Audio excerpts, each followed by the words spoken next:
양자는요, 뭐 양자로 받아들이겠다 이거 아니에요. 양이 많다 적다 할 때 그 양, 그 다음에 입자라고 할 때 자, 이게 합쳐진 말입니다. 물리학에서 측정하거나 계산할 수 있는 양을 물리량이라고 하는데요. 속도, 온도 뭐 그런 거 우리가 측정할 수 있잖아요. 그런 게 물리량이에요. 뭐 그전에는 원자나 전자 같은 입자는 따로따로 띄엄띄엄 있어도 속도나 온도 같은 물리량, 뭐 1, 1.1, 1.11, 1.111 뭐 이런 식으로 빈 곳 없이 이어지는 연속적인 값이라고 생각했단 말이에요. 그런데 눈에 보이는 큼직한 세계에선 연속적인 것처럼 보였는데 이러한 물리량조차도 미시세계로 들어갔더니 마치 입자처럼 1, 2, 3 이런 식으로 불연속적인 띄엄띄엄한 값을 가진다는 걸 알게 된 겁니다.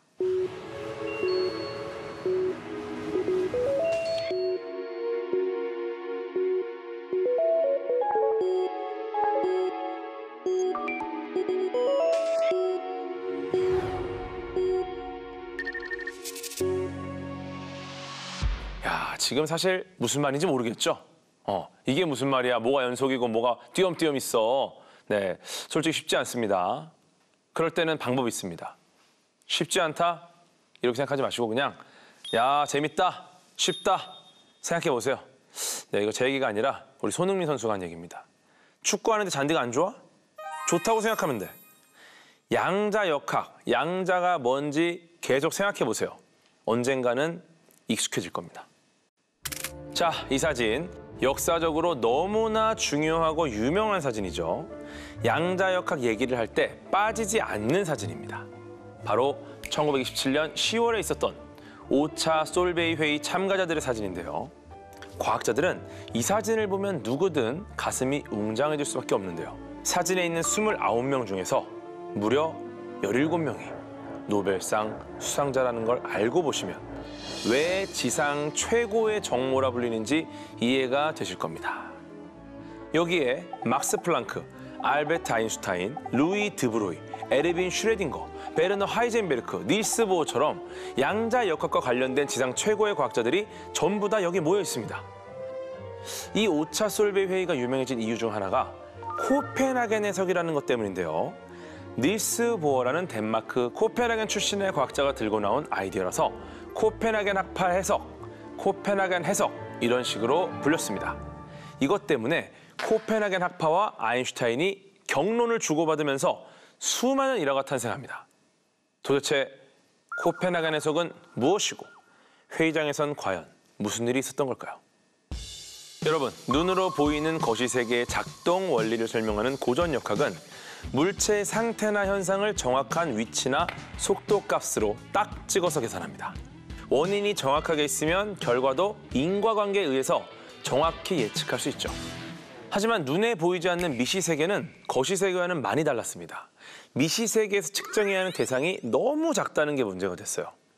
뭐가 어디서 어떻게 움직이는지를 측정하려고 빛을 쏘거나 하는 바로 그 순간 그 작디 작은 측정 대상이 거기에 영향을 받아버리는 거죠.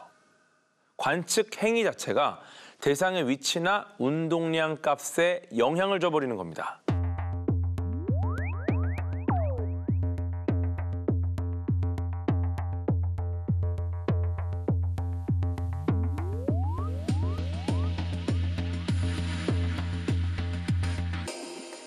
그렇다 보니까 미시세계에서 나타나는 현상은 처음부터 끝까지 완벽하게 관찰하는 게 불가능해요.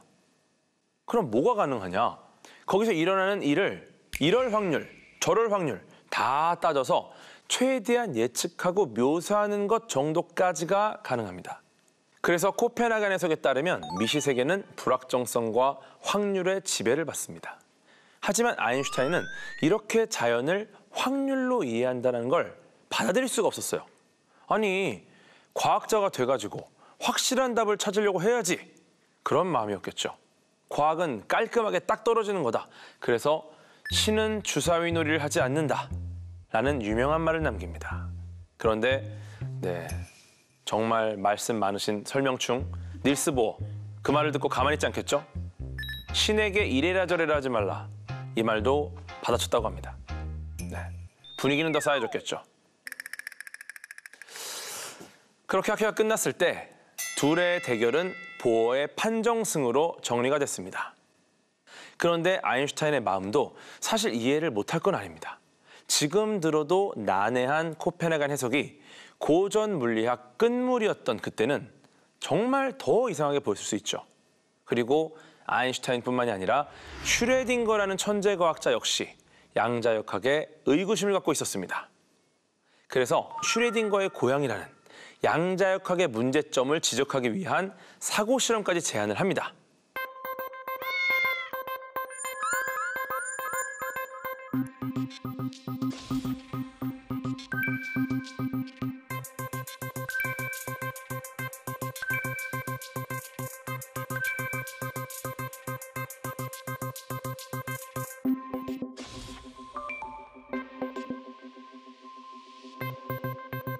사실 이게 양자역학 찬성파를 공격하려고 만든 사고 실험이에요. 근데 양자역학의 본질을 보여주는 너무 좋은 예시가 됐어요. 이렇게 현대 물리학의 근간인 양자역학은 세계 최고의 두뇌들이 했던 고뇌를 고스란히 담고 있습니다. 그리고 지금까지 100년째 별다른 이견이나 오류 없이 유지가 되고 있어요. 물론 우리가 양자역학 전체를 다 이해할 수는 없어요. 왜 이런 일이 벌어지는지를 명확하게 설명하기는 어렵습니다. 하지만 중요한 건 양자역학이 어떻게 작동하는지 그 원리는 거의 다 이해하고 있다는 겁니다. 반도체나 LED나 레이저 같은 것들을 이용해서 대표적인 양자역학의 산물들을 이용해서 지금 우리가 사용하고 있는 대부분의 전자제품들, 스마트폰들 정말 조그맣잖아요. 그 이유가 바로 작은 세계를 우리가 충분히 이해했기 때문입니다. 다시 말하면 양자역학이 지금의 현대사회를 가능하게 했다고 해도 무방한 거겠죠. 이렇게 현대사회를 지탱하고 있는 양자역학과 함께 다른 현대 물리학을 떠받치고 있는 또 다른 기둥이 하나 더 있습니다. 안 들어보신 분이 없을 아인슈타인의 바로 상대성 이론입니다.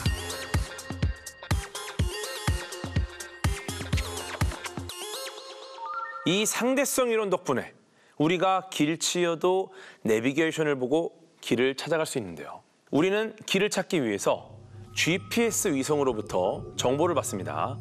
그 정보가 실제로 받았을 때 위성에서 시간과 지상에서의 시간이 다르게 흐르기 때문에 시간 보정을 해줘야 돼요. 안 그러면은 서로 다른 시간이니까 오차가 생기겠죠. 거기에 일반 상대성 이론과 특수 상대성 이론이 적용됩니다. 아인슈타인의 상대성 이론은 일반 상대성 이론과 특수 상대성 이론 이렇게 두 개로 나뉘는데요. 이 두 가지 이론 무슨 차이가 있을까요? 모르는 상태에서 단어만 보면 특수가 일반보다도 특수하게 어려울 것 같은 느낌이죠. 그런데 실제로는 반대입니다. 특수 상대성 이론은 특수한 조건 아래에서만 성립하는 이론이라서 상대적으로도 단순하고요.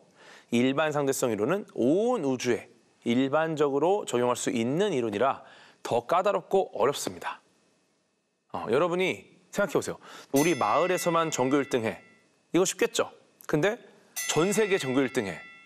전 세계 1등.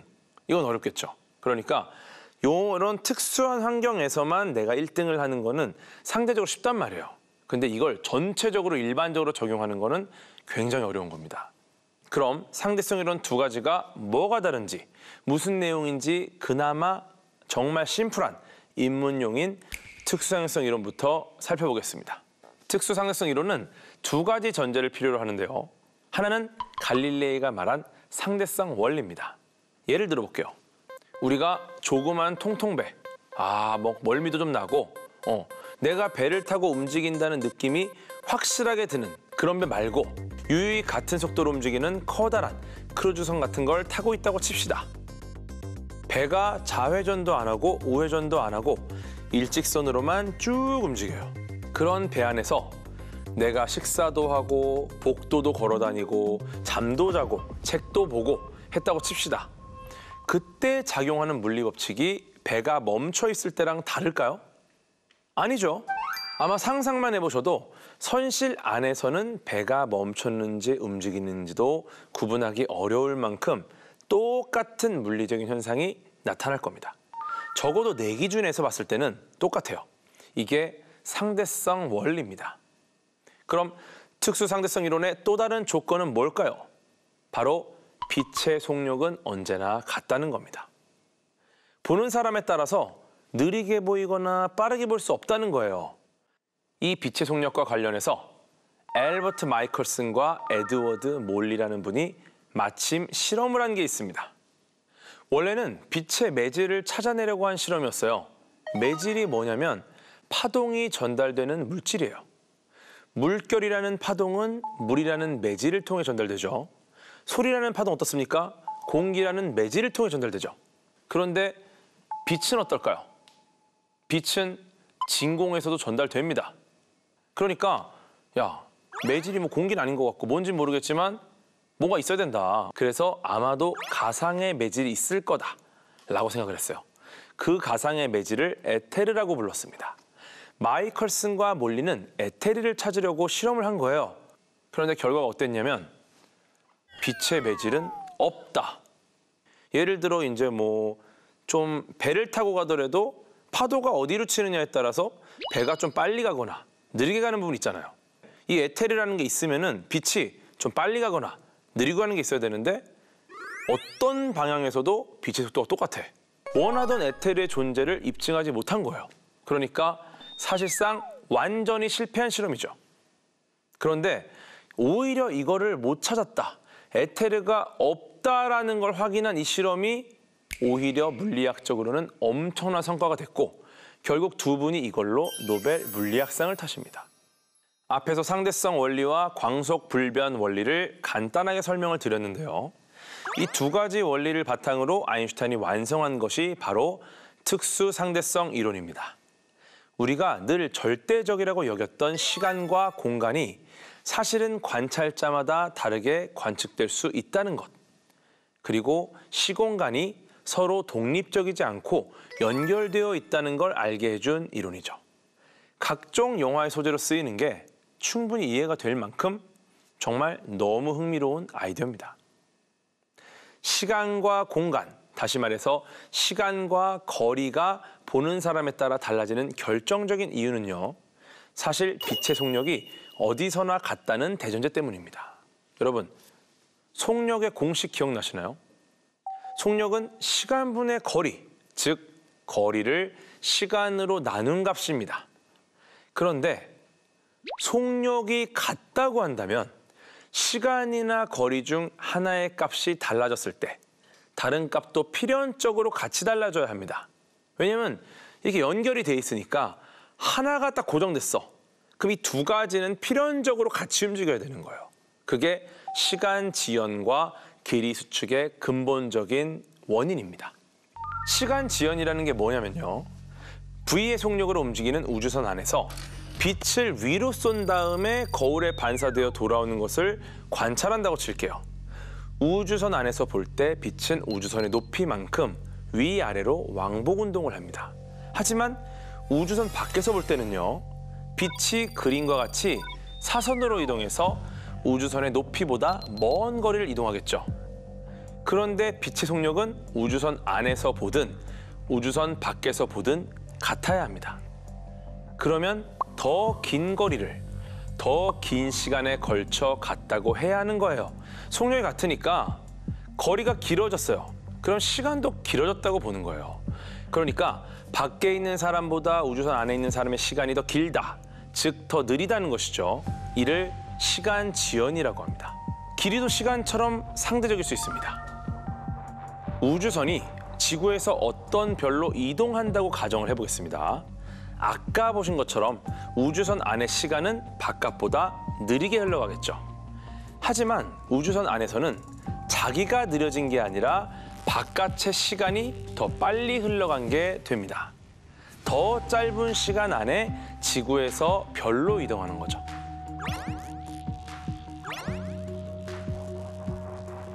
거리는 속력 곱하기 시간이기 때문에 시간이 짧아지면 거리도 줄어듭니다. 즉, 우주선 입장에서는 지구와 별 사이의 거리가 수축되는 것이죠. 이걸 길이 수축 현상이라고 합니다. 이렇게 보는 사람에 따라 시공간이 늘어났다 줄어들었다 하는 것은 여러 사례로 이미 입증이 됐습니다. 그런데 여전히 영화에서나 가능한 비현실처럼 느껴지는 이유가 뭘까요? 그 이유는 아까 예시로 든 우주선으로 말씀드리면 우주선이 V라는 속력으로 이동하고 있었잖아요. 수학적으로 그 V가 빛의 속력에 가까워질수록 시공간이 드라마틱하게 달라지기 때문이에요. 그런데 우리가 아는 움직이는 물체의 속력은 대부분 빛에 비하면 정말 턱없이 느리죠. 그러니까 평생 살아도 저런 현상을 체감하긴 힘든 겁니다. 시공간 개념을 뒤바꾼 특수상대성 이론을 발표하고 10년쯤이 지난 후에 아인슈타인은 또 하나의 엄청난 이론을 가지고 옵니다. 바로 특수상대성 이론의 한계를 보완한 일반상대성 이론인데요. 이 일반상대성 이론은 기존의 중력 개념을 완전히 바꿔놓습니다. 핵심만 말씀드리면 우리가 잘 알고 있는 뉴턴의 중력은 서로 끌어당기는 힘이에요. 지구가 사과를 끌어당기니까 사과가 떨어지고 지구와 달은 서로 잡아당기고 여러분 다 아시는 그 내용입니다. 하지만 아인슈타인은 뭘 끌어당기는 힘이 따로 있는 게 아니라 실제로 중력은 물체와 물체 사이에 작용하는 힘이 아니라 그저 시공간에 작용하는 힘이다. 그래서 우주의 시공간이 휘어져 있는 거라고 말을 하는 거죠. 우주의 시공간을 스타킹에 한번 비유해보자 이겁니다. 질량이 큰 천체가 넓게 편 스타킹 위에 딱 올라오면 어떻게 되겠죠? 스타킹이 푹 패이겠죠. 그러면은 질량이 작은 천체는 당연히 상대적으로 푹 패이는 정도가 덜하겠죠. 오해하시면 안 되는 게 실제로 우주의 시공간이 스타킹 같다는 건 아니에요. 3차원 공간의 왜곡을 묘사하는 게 너무 어렵기 때문에 그냥 이렇게 말씀을 드리는 겁니다. 아무튼 이렇게 질량이 큰 천체 때문에 이 왜곡된 공간, 스타킹으로 만들어진 이 면이 푹 파였어요. 근데 어떤 물체가 다가온다고 칩시다. 그 물체가 그냥 공간을 이렇게 따라가기만 해도 결과적으로 어떻습니까? 굉장히 무거운 천체가 푹 파놓은 그 구덩이를 따라서 방향을 바꾸면서 천체 주변으로 가속 운동을 하는 게 되겠죠. 이렇게 이 물체가 이렇게 운동하는 이유를 천체가 잡아당기기 때문이라고 말할 수 있을까요? 아니죠. 그저 시공간이 휘어서 휘어진 이 구덩이, 휘어진 시공간을 따라서 물체가 흐를 뿐입니다. 뉴턴의 중력은 지구에서 문제가 없어요. 물체가 물체를 잡아당긴다? 아무 문제가 없습니다. 하지만 굉장히 거시적인 우주로 나가면요. 여기서는 아인슈타인의 이론이 훨씬 더 잘 맞아떨어진다. 뉴턴은 두 개의 물체가 서로 당기려면 질량이 있어야 돼요. 즉, 질량이 없는 물체는 중력 영향을 받지 않아요. 빛이 만약에 중력 영향을 안 받는다면 뉴턴이 맞죠. 왜냐? 질량이 없으니까 중력 영향을 안 받아요. 근데 우주에서는 빛이 중력에 맞춰서 휩니다. 즉, 시공간을 따라 휘는 거죠. 빛이 휘는 걸 실제로 에딩턴이라는 천문학자가 관측했기 때문에 결국 아인슈타인이 맞다는 게 밝혀졌죠. 그때 신문에 막 대서특필됐어요. 뉴턴 역학은 무너졌다. 아인슈타인의 승리다. 정말 대단한 일이죠. 그런 재밌는 거는 이렇게 왜곡되는 것을 단순히 공간이라고 하는 게 아니라 시공간이라고 합니다. 여기에는 이유가 있어요. 빛은 직진 운동을 하는데요. 질량이 큰 천체 주변에서 크게 왜곡된 공간을 만나잖아요. 그럼 이 공간을 따라 운동할 겁니다. 본의 아니게 아인슈타인 말대로 휘어져서 더 긴 거리를 진행하는 것이 되겠죠. 그런데 빛은 항상 속력이 같습니다. 오늘 계속 말씀드린 거죠. 그러니까 거리가 길어진다는 것, 시간도 더 걸린다는 뜻입니다. 다시 말해서 시간이 느려지는 겁니다. 만약에 질량이 말도 못하게 극단적으로 큰 천체가 있다고 생각해 보세요. 그러면 그 천체 때문에 시공간이 엄청나게 푹 패였겠죠. 그러면은 시간이 너무너무 느리게 흐를 거예요. 너무너무 엄청나게 패여서 빛조차 들어갔다가 다시 나올 수조차 없는 곳. 그곳이 어디냐? 바로 블랙홀입니다. 사실 이렇게 간단하게만 설명할 수 있는 이론들은 아닌데 시간 관계상 이 정도로 정리를 좀 해봤습니다. 일반 상대성 이론을 접하게 되면 약간 혼란을 느낄 수 있어요. 아니 그럼 우리는 왜 학교에서 여전히 뉴턴의 중력, 뉴턴 역학 이걸 왜 배우고 있는 거냐? 아주 자연스러운 의문입니다. 거기에 대한 답을 드리자면 그냥 지구 정도 스케일에서 일어난 일을 설명하는 데는 뉴턴의 중력 법칙만으로도 크게 문제가 없기 때문이에요. 아인슈타인의 일반 상대성 이론은 우주 정도 스케일이 되면 빛을 발하는 거니까 우리가 뭐 지구에서 사과가 떨어지고 뭐 이런 정도 현상을 설명하려고 일반 상대성 이론을 배워야 된다고 하면은 사실 너무 어렵거든요. 그러니까 어떻게 보면 교육 과정을 정하는 것도 쉬운 일은 아닙니다.